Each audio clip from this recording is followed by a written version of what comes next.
Better for you mac and cheese topped with glorious poached eggs is the perfect post-sport protein-rich family dinner.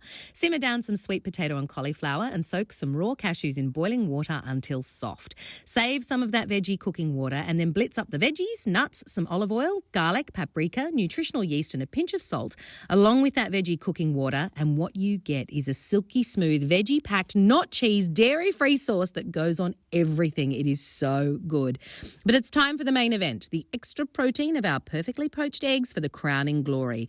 I gently simmer mine in a shallow fry pan for 4 minutes with the lid on until they're just set. 12.7 grams of protein right there.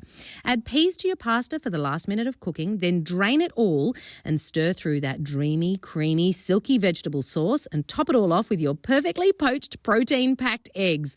Perfect to eat just like that, or you can add some Parmesan if you're feeling bougie. Look at that yolky goodness, mac and not cheese, filled with all the protein, veggies and carbs to fuel little athletes, better for the whole family and so, so good. Crack into that, it'll change the way you mac and cheese. Yum!